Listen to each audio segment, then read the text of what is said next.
Hey guys, it's Extreme Strategy here, and welcome back to the world of Warhammer 2, or Total War Warhammer 2. And today, I'm just going to do a quick breakdown on mods. So, in case you didn't hear, there some mod, there was some conflict between them. I remember Warhammer 2 had to update, so maybe it was one of those mods got updated and caused a conflict. The Clan Vulcan campaign is, oops, wrong thing. This was just a quick test, so we're just going to delete that cable. As you can see, it has gone kaput.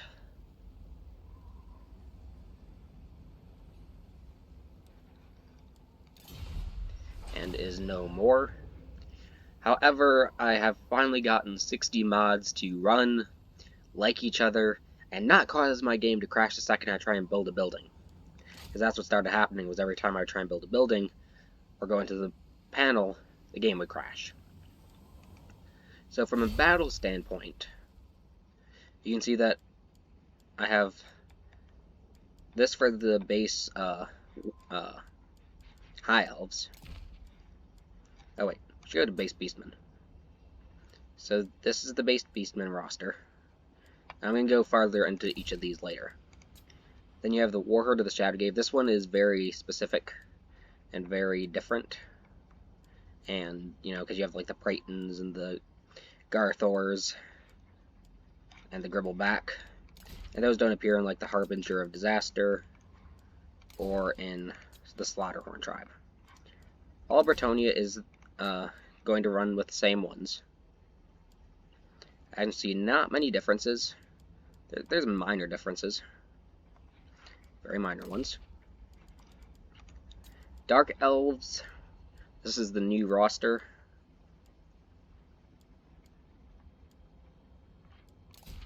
The only one, the only ones that are different are the Cult of Pleasure has the Devoted of Slaanesh and a couple of Warriors of Slaanesh. And then, of course, you know, 1,000 Maws has the specialized units. Dwarves are all pretty much the same, I believe.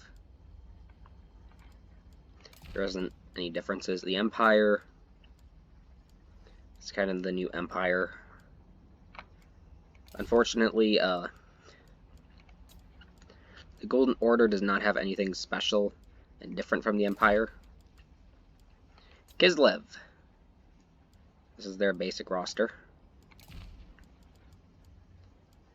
These are also parts of Kislev. Mootland. This is the infamous Hobbit land. Grudgebringers. These guys are kind of dwarf / empire. Wheatland colonies, those are... Alright, going on to the greenskins. These are the base greenskins for everything. I do not believe that there is... Bone Rattlers have been added. Yeah. I don't believe there are any really big differences between any of these. Not seeing any. So anyway, we're going to go to the Burning Tide, which is basically just a fiery version of the greenskins. Oh my goodness, I skipped the Frozen Order, which is basically an Arctic version of Bretonia. Sorry, guys. Some of you are probably going, dude, what is wrong with you? We also have the Ogre Kingdoms. You've already seen the High Elves. Nagaroth, of course, being the main one to change. And you have the typical, you know, differences for Averlorn and the fact that they have the Dryads and they have the Treemen and the Treekin. And so typical changes do still apply. Lizardmen. These ones really didn't get many changes. I mean, they are literally minimal changes. Ancient Razardons. Horned ones are Temple Guards. Riptodactyl Riders. Like I said, not many changes. You have the Amazons. They're basically females mixed with monsters. Norska. Once again, there aren't too many changes. There are some. But, like I said, not too many. You have the Skaven, with many, many units. And I won't bother to break down all of these because I think I've broken down the vast quantity of them before.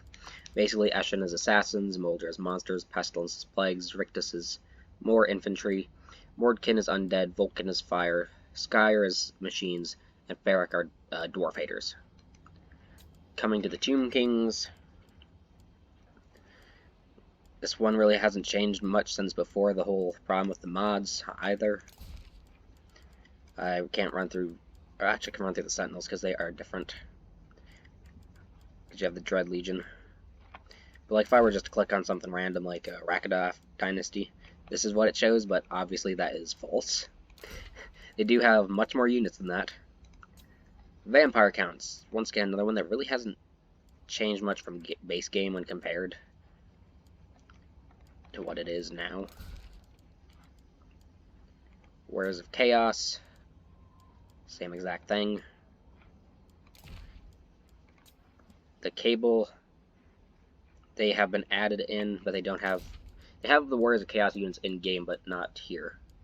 However, the Cast Dwarves, once again, these have not changed since before the massive mod problem. Wood Elves are still trash. I tried to give them some extra stuff. We're going to see if that helps them in any way, shape, or form. And of course, you have the differences for like the Wardgrove of Woe. Now we're down to the Truthsayer Council. This is Albion.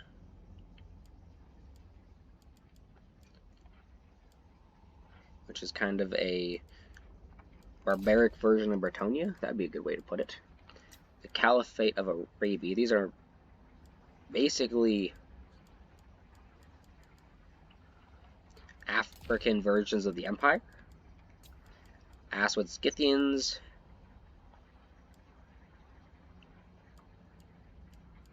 These ones are very similar to Araby.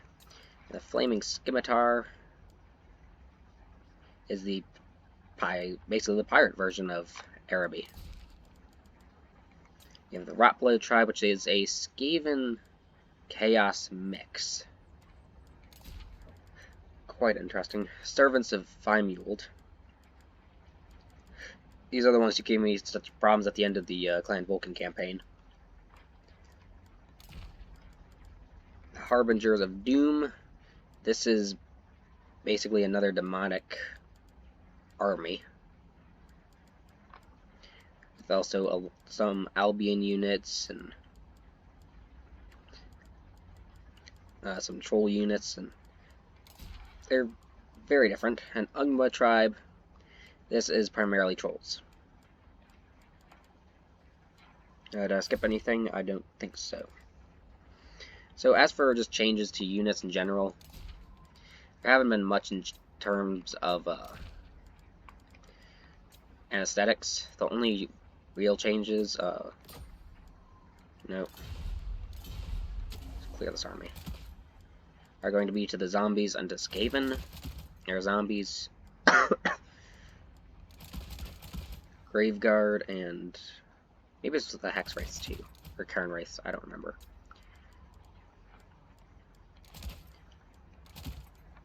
So I'm just gonna like toss in a few units, kind of randomly.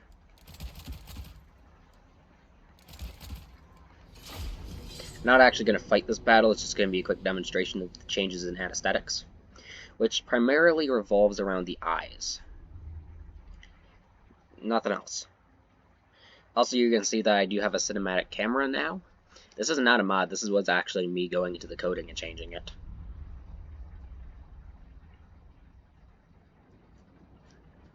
Because I do have some experience using coding. I tried creating my own mods, but I did better off trying to change the game's coding and not have it be a mod. So anyway, I gotta wait for my camera to scroll on down here.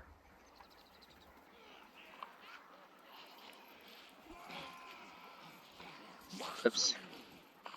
Half click, please. So as you can see, my Skaven now have red eyes.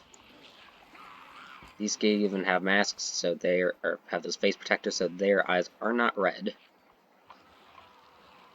However, for units like these back here, once again, whoops, more red eyes. Like, I'm trying to get into a position where you can see their eyes. Hopefully you saw a couple red eyes in there. So I was going to hit start battle. Pause.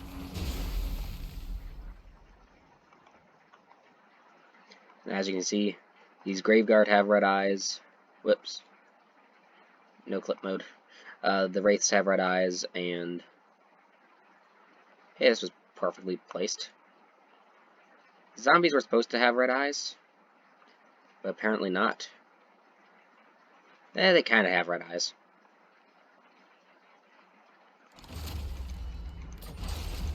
And I'm just going to run you quickly through some of the campaign stuff. I'm not going to go through everything, I'm just going to mention the primary highlights while running through the campaigns themselves. So, I have the Vortex. High Elves, this is all my High Elves. The add-ons are Trace, Safri, and Citadel of Dusk. These are my Lizardmen, with the add-ons being Zlatlan and the Shrouded. Amazons.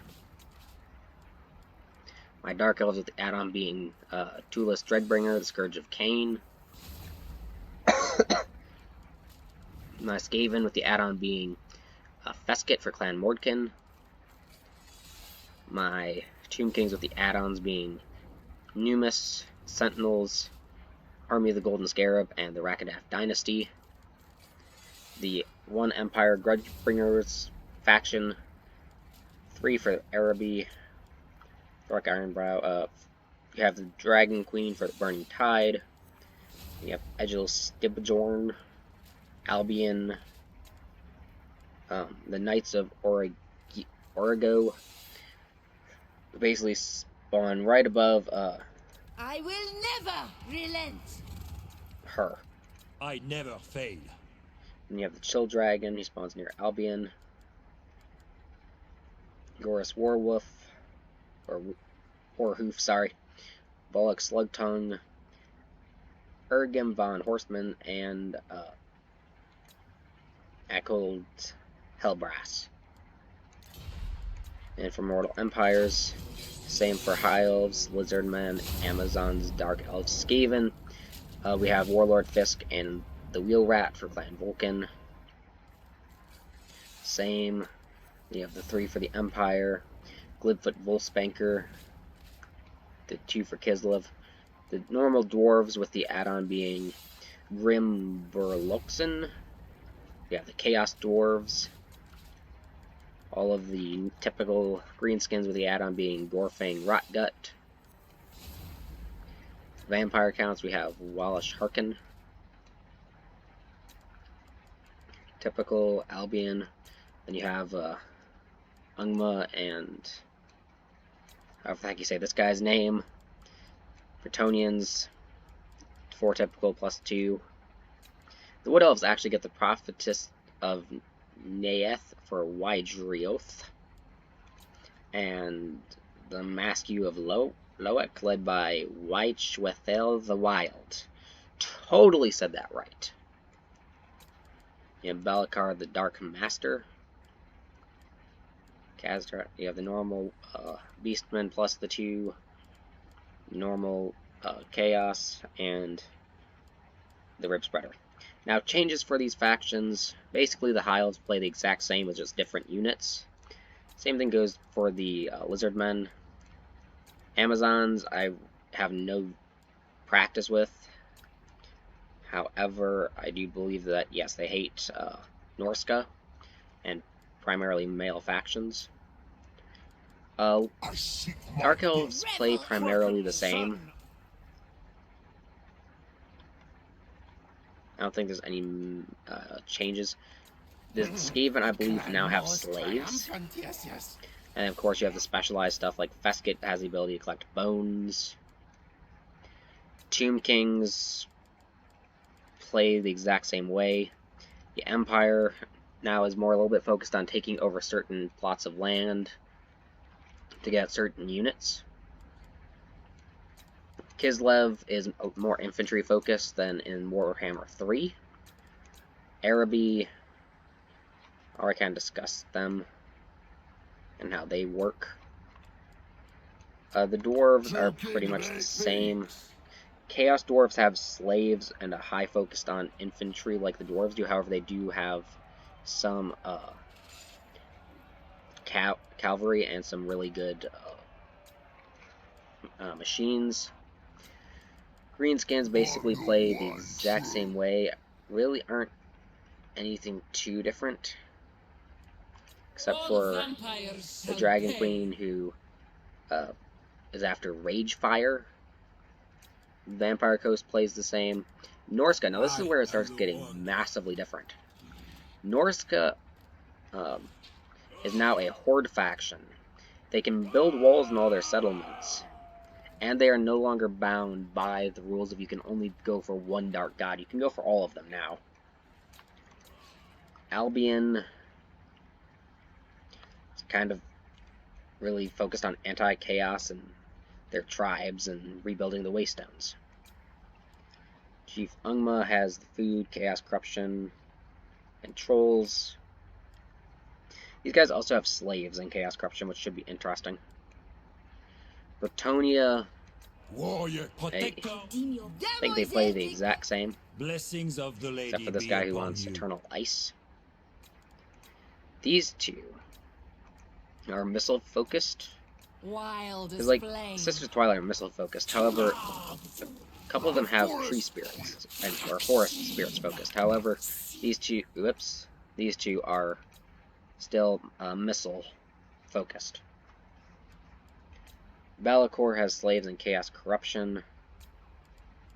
I believe the these four for the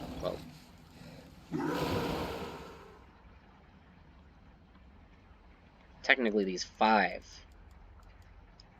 play the same as all beastmen do. This one obviously having the rowdy and liquid fortification. Apparently they get drunk a lot. All these guys have the exact same sort of thing. This one is different, because he can use plagues. He can go into a raiding stance and spread plagues. So he is obviously different than the others. Chaos. Chaos can now, instead of having to awaken the tribes and hope that they do what you want, you actually can gift settlements to basically a faction that works a lot like Nakai the Wanderer's sub-faction, where he takes a city and gifts them to the Defenders of the Great Plan. Similar for Warriors of Chaos, except this vassal faction is actually good and do what they're supposed to. And then these two do not have the ability to gift settlements. However, they do have arcane knowledge, which is basically searching for books similar to how the Tomb Kings works, except these ones give them regiments of renown and like spells to all armies. Actually pretty good. And then Bodvar Rib Spreader. This is the one I've had problems with where it crashes when I try and build units or build buildings. I don't know if that will magically start working all of a sudden because I revamped all the mods, but when I tried to get into him, it crashed. So I'll pay a little bit of attention to see if I can get that to work. But he does not pay additional army upkeep, which is nice. He can teleport around the map if this is to be believed, which I think it is. I think I saw someone on YouTube. I looked up on YouTube and there's a guy teleporting around the map. And he specifically hates humans. All other changes are primarily units. Nothing else really major. This world. Everyone kind of plays the exact same as they're supposed to. Like, no matter what, you're going to have the Lizardmen going for the Geomantic Web. But anyway, to the final point. For Clan Vulcan... yeah, come on, boys. Clan Vulcan, basically now being a corrupted campaign. It's like, I don't even have the ability to load. If I go into the continue campaign, it just crashes the game. So, with that being down, we'll have to start up a new campaign. I know earlier today I mentioned I might not. Well, that was before I started tinkering with everything. So, let me know in the comment section who you want to see. Who specifically do you want to see me play as in the next campaign? And I'll give you guys a couple days to make decisions and cast your votes and see where the interest lies. Also, if you want, go check out my Discord, and you can always mention it there. And I hope that you enjoyed the video. If you did, be sure to hit the like button and subscribe, and I hope you enjoy the rest of your day.